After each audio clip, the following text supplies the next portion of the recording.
सत श्री अकाल प्यारे बच्चों। ਅੱਜ ਆਪਾਂ ਪੜ੍ਹਨਾ ਹੈ ਸ਼ਬਦ ਜੋੜ ਬਾਰੇ। ਸ਼ਬਦ ਜੋੜ ਕੀ ਹੁੰਦੇ ਹਨ? ਸ਼ਬਦ ਜੋੜ ਤੋਂ ਭਾਵ ਹੈ ਸ਼ਬਦਾਂ ਨੂੰ ਸਹੀ ਅਤੇ ਠੀਕ ਰੂਪ ਵਿੱਚ ਲਿਖਣਾ।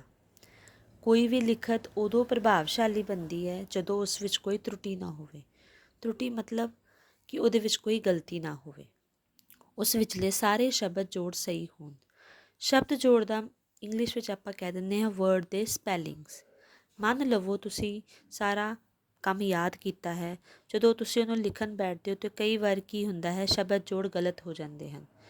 ਕੁਛ ਤੁਸੀਂ ਮਾਤਰਾਵਾਂ ਨਹੀਂ ਲਗਾਉਂਦੇ, ਅੱਧਕ, ਬਿੰਦੀ, ਟਿੱਪੀ ਜਾਂ ਫਿਰ ਕੋਈ ਅੱਖਰ ਪੁੱਠਾ ਲਿਖਿਆ ਜਾਂਦਾ ਹੈ, ਉਹਨਾਂ ਨੂੰ ਕਹਿੰਦੇ ਹਨ ਵਰਡ ਦੇ ਸਪੈਲਿੰਗਸ ਦਾ ਗਲਤ ਹੋਣਾ। ਉਸ ਵਿਚਲੇ ਸਾਰੇ ਸ਼ਬਦ ਜੋੜ ਸਹੀ ਹੋਣ, ਇਹ ਜਿਹੜੀ ਹੈ ਸ਼ਬਦ ਜੋੜ ਦੀ ਪਹਿਲੀ ਮੰਗ ਹੁੰਦੀ ਹੈ। ਗਲਤ ਸ਼ਬਦ ਜੋੜਾਂ ਵਾਲੀ ਲਿਖਤ ਨੂੰ ਕੋਈ ਵੀ ਪਸੰਦ ਨਹੀਂ ਕਰਦਾ।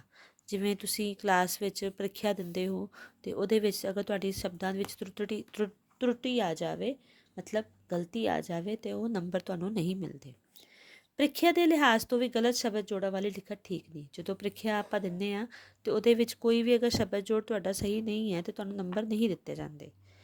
ਇਸ ਕਰਕੇ ਲਿਖਦੇ ਸਮੇਂ ਸ਼ਬਦ ਜੋੜ ਦੀਆਂ ਸ਼ੁੱਧੀਆਂ ਦਾ ਪੂਰਾ ਧਿਆਨ ਰੱਖਿਆ ਜਾਣਾ ਚਾਹੀਦਾ ਹੈ। ਹੁਣ ਇਹ ਸ਼ਬਦ ਜੋੜਾਂ ਦੇ ਨਾਲ ਸੰਬੰਧਿਤ ਕੁਝ ਨਿਯਮ ਹਨ ਜਿਨ੍ਹਾਂ ਨੂੰ ਆਪਾਂ ਵਿਸਤਾਰ ਨਾਲ ਪੜ੍ਹਾਂਗੇ। ਸ਼ਬਦ ਜੋੜਾਂ ਸੰਬੰਧੀ ਭਾਸ਼ਾ ਵਿਦਵਾਨਾਂ ਨੇ ਕੁਝ ਨਿਯਮ ਬਣਾਏ ਹਨ। ਉਹਨਾਂ 'ਤੇ ਅਮਲ ਕਰਨ ਨਾਲ ਸ਼ਬਦ ਜੋੜਾਂ ਦੀਆਂ ਸ਼ੁੱਧੀਆਂ ਤੋਂ ਬਚਿਆ ਜਾ ਸਕਦਾ ਹੈ। ਇਸ ਪਾਸੇ ਲਿਖੇ ਹੋਏ ਨੇ ਅਸ਼ੁੱਧ ਸ਼ਬਦ ਔਰ ਇਸ ਪਾਸੇ ਸ਼ੁੱਧ ਸ਼ਬਦ ਲਿਖੇ ਹੋਏ ਨੇ।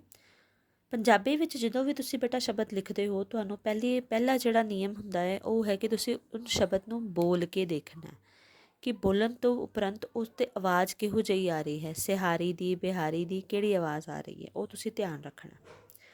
ਹੁਣ ਇੱਥੇ ਪਹਿਲਾ ਨਿਯਮ ਇਹ ਹੈ, ਜੇਕਰ ਹਾ ਅੱਖਰ ਤੋਂ ਪਹਿਲੇ ਅੱਖਰ ਦੀ ਆਵਾਜ਼ ਲਾਂ ਦੀ ਆਵੇ ਤਾਂ ਅੱਖਰ ਨਾਲ ਸਿਹਾਰੀ ਲੱਗਦੀ ਹੈ। ਜਿਵੇਂ ਆਪਾਂ ਅੱਖਰ ਬੋਲ ਕੇ ਦੇਖਦੇ ਹਾਂ, ਸਿਹਰਾ ਬੋਲਣ ਵਿੱਚ ਜਦੋਂ ਆਪਾਂ ਸਿਹਰਾ ਬੋਲਦੇ ਹਾਂ ਤਾਂ ਸਾਨੂੰ ਲਾਂ ਮਾਤਰਾ ਹੀ ਪ੍ਰਤੀਤ ਹੁੰਦੀ ਹੈ ਔਰ ਅਕਸਰ ਇਹ ਬੱਚੇ ਇਹ ਗਲਤੀ ਕਰ ਦਿੰਦੇ ਹਨ।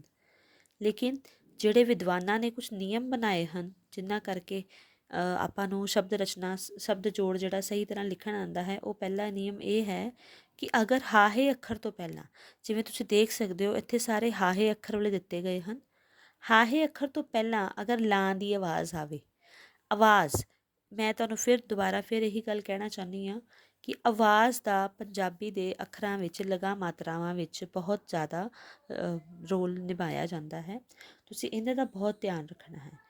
ਤੁਸੀਂ ਜਦੋਂ ਬੋਲ ਕੇ ਦੇਖੋਗੇ ਸਹਿਰਾ ਵਰਡ, ਸਹਿਰਾ ਜਿਹੜਾ ਸ਼ਬਦ ਹੈ ਉਹ ਹਾਹਾ ਹੈ ਅਤੇ ਹਾਹੇ ਦੇ ਵਿਦਵਾਨਾਂ ਦੇ ਨਿਯਮ ਦੇ ਅਕੋਰਡਿੰਗ ਹਾਹਾ ਜਿਹੜੇ ਅੱਖਰ ਤੋਂ ਪਹਿਲਾਂ ਅਗਰ ਲਾਂ ਦੀ ਆਵਾਜ਼ ਆਏ ਤਾਂ ਤੁਸੀਂ ਸਿਹਾਰੀ ਲਗਾਉਣੀ ਹੈ। ਦੇਖੋ, ਸਹਿਰਾ ਅਤੇ ਸੱਸੇ ਦੀ ਲਾਂ ਹਟਾ ਕੇ ਇਹਨਾਂ ਨੇ ਸਿਹਾਰੀ ਲਗਾਈ ਹੈ। ਕਿਹੜਾ, ਕਿਹੜਾ, ਕਿਹੜਾ, ਕਿਉਂਕਿ ਪੰਜਾਬੀ ਵਿੱਚ ਜਿਹੜੀ ਸਿਹਾਰੀ ਮਾਤਰਾ ਹੈ ਉਹ ਇਹ ਆਵਾਜ਼ ਦਾ ਕੰਮ ਕਰਦੀ ਹੈ ਅਤੇ ਜਿਹੜੀ ਬਿਹਾਰੀ ਮਾਤਰਾ ਹੈ ਉਹ ਈ ਆਵਾਜ਼ ਦਾ ਕੰਮ ਕਰਦੀ ਹੈ। ਚਿਹਰਾ, ਚਿਹਰਾ, ਇਹ ਵੀ ਜਿਹੜੀ ਸਿਹਾਰੀ ਮਾਤਰਾ ਹੈ, ਪੰਜਾਬੀ ਵਿੱਚ ਜਿਹੜੀ ਵੀ ਸਿਹਾਰੀ ਮਾਤਰਾ ਹੈ ਉਹ ਹਮੇਸ਼ਾ ਏ ਅੱਖਰ ਦਾ ਕੰਮ ਕਰਦੀ ਹੈ, ਏ ਦੀ ਆਵਾਜ਼ ਦਿੰਦੀ ਹੈ।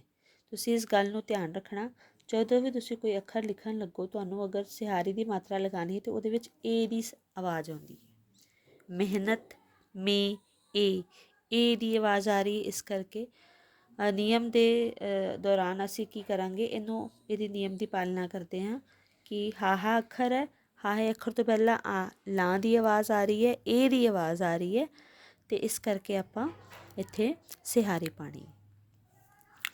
ਜਿਹੜਾ, ਮਿਹਰ, ਦਿਹਾਤੀ, ਵਿਹੜਾ, ਇਹ ਸਨ ਹਾਹਾ ਅੱਖਰ ਵਾਲੇ ਸ਼ਬਦ ਜਿਨ੍ਹਾਂ ਨਾਲ ਲਾਂ ਦੀ ਆਵਾਜ਼ ਆ ਰਹੀ ਸੀ ਅਤੇ ਆਪਾਂ ਸਿਹਾਰੀ ਲਗਾ ਦਿੱਤੀ। ਅਗਲਾ ਹੈ, ਦੂਜਾ ਨਿਯਮ ਹੈ, ਜੇਕਰ ਹਾਹਾ ਅੱਖਰ ਤੋਂ ਪਹਿਲਾਂ ਅੱਖਰ ਦੀ ਆਵਾਜ਼ ਦੁਲਾਵਾਂ ਦੀ ਆਵੇ। ਪਹਿਲੇ ਨਿਯਮ ਵਿੱਚ ਆਪਾਂ ਲਾਂ ਦੀ ਗੱਲ ਕੀਤੀ ਹੈ, ਏ ਦੀ ਗੱਲ ਕੀਤੀ ਹੈ, ਹੁਣ ਇਹ 'ਚ ਐ ਦੀ ਗੱਲ ਕਰੀ ਜਾ ਰਹੀ ਹੈ। ਐ ਮਤਲਬ ਏ ਈ ਸਾਊਂਡ, ਐ ਅੱਖਰ ਦੀ ਆਵਾਜ਼ ਐ, ਸ਼ਹਿਰ, ਨਹਿਰ, ਦੁਪਹਿਰ, ਐ ਅੱਖਰ ਦੀ ਦੁਲਾਵਾਂ ਦੀ ਆਵਾਜ਼ ਆਵੇ ਤਾਂ ਉਸ ਨਾਲੋਂ ਦੁਲਾਵਾਂ ਹਟਾ ਕੇ ਫਿਰ ਸਿਹਾਰੀ ਹੀ ਲਗਾਈ ਜਾਂਦੀ ਹੈ। ਪਹਿਲੇ ਨਿਯਮ ਵਜੋਂ ਅਸੀਂ ਹਾਹੇ ਦੇ ਨਾਲ ਜਿਹੜੇ ਸੰਬੰਧਿਤ ਅੱਖਰ ਨੇ ਉੱਥੇ ਲਾਂ ਹਟਾ ਕੇ ਅਸੀਂ ਸਿਹਾਰੀ ਲਗਾਈ। ਦੂਸਰੇ ਵਿੱਚ ਦੁਲਾਵਾਂ ਵਿੱਚ ਵੀ ਸੇਮ ਇਹੀ ਗੱਲ ਲਗਾਈ ਜਾਂਦੀ ਹੈ ਕਿ ਦੁਲਾਵਾਂ ਜਿੱਥੇ ਦੁਲਾਵਾਂ ਦੀ ਆਵਾਜ਼ ਹੋਵੇ ਔਰ ਹਾਹਾ ਅੱਖਰ ਹੋਵੇ, ਇਹਦੇ ਵਿੱਚ ਵੀ ਹਾਹੇ ਵਾਲਾ ਜਿਹੜਾ ਰੂਲ ਹੈ ਉਹ ਅਪਲਾਈ ਹੁੰਦਾ ਹੈ। ਹਾਹਾ ਅੱਖਰ ਤੇ ਨਾਲ ਦੁਲਾਵਾਂ, ਉੱਥੇ ਵੀ ਆਪਾਂ ਕੀ ਕਰਾਂਗੇ, ਸਿਹਾਰੀ ਮਾਤਰਾ ਹੀ ਲਗਾਵਾਂਗੇ। ਸ਼ਹਿਰ, ਨਹਿਰ, ਦੁਪਹਿਰ, ਕਚਹਿਰੀ, ਪਹਿਰ ਔਰ ਪਹਿਲਾ। ਇਹ ਸਨ 2 ਨਿਯਮ। ਹੁਣ ਆਪਾਂ ਹੋਰ ਨਿਯਮ ਪੜ੍ਹਦੇ ਹਾਂ। ਗੁਰਮੁਖੀ ਵਿੱਚ ਕਈ ਸ਼ਬਦਾਂ ਵਿੱਚ ਨੰਨੇ ਦੀ ਥਾਂ 'ਤੇ ਨਾਣਾ ਲਗਾਇਆ ਜਾਂਦਾ ਹੈ। ਇਹ ਹੈ ਨੰਨੇ ਦੀ ਆਵਾਜ਼ ਔਰ ਇਹ ਹੈ ਨਾਣੇ ਦੀ ਆਵਾਜ਼। ਪਠਾਨ, ਹੁਣ ਇਹਦੇ ਵਿੱਚ ਨੰਨਾ ਅੱਖਰ ਦੀ ਥਾਂ, ਨੰਨਾ ਜਿਹੜਾ ਆਪਾਂ ਲਿਖਦੇ ਹਾਂ ਉਹਦੀ ਥਾਂ ਅਣ ਦੀ ਆਵਾਜ਼ ਆਉਂਦੀ ਹੈ। ਇਹ ਵੀ ਅੱਖਰ ਤੁਹਾਨੂੰ ਤਾਂ ਹੀ ਸਮਝ ਆਉਣਗੇ ਅਗਰ ਤੁਸੀਂ ਪੰਜਾਬੀ ਭਾਸ਼ਾ ਨੂੰ ਸਹੀ ਤਰ੍ਹਾਂ ਉਚਾਰੋਗੇ, ਕਿਉਂਕਿ ਪੰਜਾਬੀ ਵਿੱਚ ਸ਼ਬਦ ਉਚਾਰਨ, ਜਿਹੜੀ ਭਾਸ਼ਾ ਉਚਾਰਨ ਬਹੁਤ ਜ਼ਰੂਰੀ ਹੈ। ਅਗਰ ਤੁਸੀਂ ਭਾਸ਼ਾ ਸਹੀ ਤਰ੍ਹਾਂ ਉਚਾਰੋਗੇ ਨਹੀਂ ਤਾਂ ਉਹਨੂੰ ਲਿਖ ਵੀ ਨਹੀਂ ਪਾਓਗੇ। ਜਿਵੇਂ ਪਠਾਨ ਹੁੰਦਾ ਹੈ ਹਿੰਦੀ ਵਿੱਚ, ਲੇਕਿਨ ਪੰਜਾਬੀ ਵਿੱਚ ਪਠਾਨ, ਅਣ ਦੀ ਆਵਾਜ਼ ਆਉਂਦੀ ਹੈ। ਆਪਣਾ ਹਿੰਦੀ ਦਾ ਅੱਖਰ ਹੈ, ਆਪਣਾ ਪੰਜਾਬੀ ਵਿੱਚ ਲਿਖਿਆ ਜਾਂਦਾ ਹੈ। ਛਾਉਣੀ, ਛਾਉਣੀ, ਆਸਨ, ਆਸਣ, ਪਾਣੀ, ਪਾਣੀ, ਮੱਖਣ, ਮੱਖਣ, ਚਟਨੀ, ਚਟਣੀ, ਰੌਣਕ, ਰੌਣਕ। ਅਣ ਦੀ ਆਵਾਜ਼ ਜਿਹੜੀ ਹੈ ਉਹ ਇੱਥੇ ਵਰਤੀ ਜਾਂਦੀ ਹੈ। ਜੇਕਰ ਹਾਹਾ ਅੱਖਰ ਤੋਂ ਪਹਿਲਾਂ ਘਨੌੜਾ ਦੀ ਆਵਾਜ਼ ਆਵੇ, ਧਿਆਨ ਦੇਣ ਯੋਗ ਇੱਥੇ ਗੱਲ ਇਹ ਹੈ ਕਿ ਹਾਹੇ ਜਿਹੜਾ ਸ਼ਬਦ ਹੈ, ਹਾਹਾ ਜਿਹੜਾ ਤੁਹਾਡਾ ਵਰਨ ਹੈ, ਇਹਨੂੰ ਕਾਫੀ ਜ਼ਿਆਦਾ ਹਰ ਇੱਕ ਨਿਯਮ ਵਿੱਚ ਇਹਦਾ ਉਪਯੋਗ ਹੋ ਰਿਹਾ ਹੈ। ਹਾਹੇ ਅੱਖਰ ਤੋਂ ਪਹਿਲਾਂ ਅਗਰ ਘਨੌੜੇ ਦੀ ਆਵਾਜ਼ ਆਵੇ ਤੇ ਉਹ ਜਿਹੜਾ ਘਨੌੜਾ ਹੈ ਉਹਨੂੰ ਔਂਕੜ ਲੱਗ ਜਾਂਦੀ ਹੈ, ਮਤਲਬ ਊ ਦੀ ਮਾਤਰਾ ਲੱਗ ਜਾਂਦੀ ਹੈ। ਸਹੁਰਾ, ਚਹੁਰਾ, ਬਹੁਤਾ, ਵਹੁਟੀ। ਧਿਆਨਯੋਗ ਦੇਣ ਗੱਲ ਹੈ ਕਿ ਹਾਹੇ ਅੱਖਰ ਤੋਂ ਪਹਿਲਾਂ ਘਨੌੜਾ ਲੱਗਾ ਹੋਵੇ ਤਾਂ, ਹਾਹੇ ਅੱਖਰ ਤੋਂ ਪਹਿਲਾਂ ਉੱਪਰ ਘਨੌੜਾ ਲੱਗਾ ਹੋਵੇ ਤਾਂ। ਫਿਰ ਤੋਂ ਇੱਕ ਵਾਰ ਧਿਆਨ ਨਾਲ ਦੇਖੋ, ਜੇਕਰ ਹਾਹੇ ਅੱਖਰ ਤੋਂ ਪਹਿਲਾਂ ਘਨੌੜਾ ਲੱਗਾ ਹੋਇਆ ਹੈ ਤਾਂ ਤੁਸੀਂ ਉਸ ਹਾਹੇ ਦੇ ਥੱਲੇ ਕੀ ਲਗਾ ਦੇਣੀ ਹੈ, ਔਂਕੜ ਲਗਾ ਦੇਣੀ ਹੈ। ਠੀਕ ਹੈ, ਹਾਹੇ ਅੱਖਰ ਤੋਂ ਪਹਿਲਾਂ ਘਨੌੜਾ, ਚੌਰਾਹਾ, ਤੇ ਤੁਸੀਂ ਘਨੌੜਾ ਹਟਾ ਕੇ ਔਂਕੜ ਲਗਾ ਦੇਣੀ ਹੈ। ਅਗਲਾ ਨਿਯਮ ਹੈ ਦੁੱਤ ਅੱਖਰ।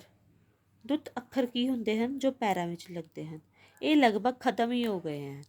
ਹੁਣ ਜਿਹੜੇ ਦੁੱਤ ਅੱਖਰ ਨੇ ਉਹ ਨਹੀਂ ਲੱਗਦੇ, ਉਹ ਪੂਰੇ ਦੇ ਪੂਰੇ ਲੱਗ ਜਾਂਦੇ ਹਨ। ਜਿਵੇਂ ਕਿ ਪਹਿਲਾਂ ਸਵਰ ਇੱਦਾਂ ਲਿਖਿਆ ਜਾਂਦਾ ਸੀ, ਵਾਵੇ ਨੂੰ ਪੈਰਾਂ ਵਿੱਚ ਪਾਇਆ ਜਾਂਦਾ ਸੀ, ਲੇਕਿਨ ਹੁਣ ਸ਼ੁੱਧ ਉਚਾਰਨ ਵਿੱਚ ਪੂਰਾ ਵਾਵਾ ਪਾ ਦਿੱਤਾ ਜਾਂਦਾ ਹੈ। ਅਤੇ ਜਿੰਨੇ ਵੀ ਆਪਾਂ ਅੱਖਰ ਪੜ੍ਹਾਂਗੇ, ਜਿਵੇਂ ਹੈ ਸਵਰ ਹੈ, ਸਵਰਗ ਹੈ, ਵਾਵਾ ਥੱਲੇ ਪਾਇਆ ਹੋਇਆ ਹੈ। ਸਵੈ ਜੀਵਨੀ ਹੈ ਅਤੇ ਵਾਵਾ ਪੂਰਾ ਅੱਖਰ ਹੀ ਪਾ ਦਿੱਤਾ ਜਾਂਦਾ ਹੈ। ਸਵਾਸ, ਸਵੀਕਾਰ, ਈਸ਼ਵਰ, ਇਹਦੇ ਵਿੱਚ ਵਾਵੇ ਅੱਖਰ ਦੀ ਪੂਰੀ ਵਰਤੋਂ ਕੀਤੀ ਜਾਂਦੀ ਹੈ। ਅੱਗੇ ਆਪਾਂ ਪੜ੍ਹਾਂਗੇ ਉਰਦੂ ਫਾਰਸੀ ਦੇ ਕਈ ਸ਼ਬਦਾਂ ਦੇ ਪੈਰਾਂ ਵਿੱਚ ਬਿੰਦੀ ਲਗਾਉਣੀ ਜ਼ਰੂਰੀ ਹੈ। ਕੁਛ ਅੱਖਰ ਇਹੋ ਜਿਹੇ ਹਨ ਜਿਵੇਂ ਜੱਜਾ, ਫੱਫਾ, ਗੱਗਾ, ਲੱਲਾ, ਇਹੋ ਜਿਹੇ ਅੱਖਰ ਹਨ ਜਿਨ੍ਹਾਂ ਦੇ ਪੈਰਾਂ 'ਚ ਬਿੰਦੀ ਲਗਾਈ ਜਾਂਦੀ ਹੈ। ਜ਼ਰੂਰੀ, ਜਦੋਂ ਆਪਾਂ ਪੰਜਾਬੀ ਵਿੱਚ ਬੋਲਦੇ ਹਾਂ ਜ਼ਰੂਰੀ, ਲੇਕਿਨ ਉਹਨੂੰ ਉਰਦੂ ਅਤੇ ਫਾਰਸੀ ਦਾ ਸ਼ਬਦ ਹੋਣ ਕਾਰਨ ਇਹਦੇ ਪੈਰਾਂ 'ਚ ਬਿੰਦੀ ਲਗਾਈ ਜਾਂਦੀ ਹੈ, ਜਿਹਦੇ ਕਰਕੇ ਉਹਦੀ ਆਵਾਜ਼ ਬਣ ਜਾਂਦੀ ਹੈ ਜ਼ਰੂਰੀ। ਸਫਾਈ, ਸਫਾਈ, ਫੱਫੇ ਦੇ ਬਿੰਦੀ ਲਗਾਉਣ ਨਾਲ ਜ਼ਿਆਦਾ ਆਵਾਜ਼ ਦਾ ਫਰਕ ਨਹੀਂ ਪੈਂਦਾ। ਗੈਰ, ਗੈਰ, ਗੱਗੇ ਦੀ ਆਵਾਜ਼ 'ਚ ਫਰਕ ਜ਼ਰੂਰ ਪੈਂਦਾ ਹੈ।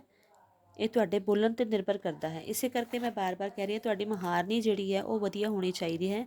ਅਗਰ ਤੁਸੀਂ ਸ਼ਬਦ ਨੂੰ ਸਹੀ ਤਰ੍ਹਾਂ ਬੋਲ ਸਕਦੇ ਹੋ ਤਾਂ ਹੀ ਉਹਨੂੰ ਅੱਛੀ ਤਰ੍ਹਾਂ ਲਿਖ ਪਾਓਗੇ, ਉਸ ਦਾ ਸ਼ਬਦ ਜੋੜ ਕਰ ਪਾਓਗੇ। ਫਿਕਰ, ਫਿਕਰ। ਇਸੇ ਤਰ੍ਹਾਂ ਕੁਛ ਹੋਰ ਅੱਖਰ ਹਨ। ਗਮ, ਗੱਗੇ ਤੇ ਪੈਰੀ ਬਿੰਦੀ।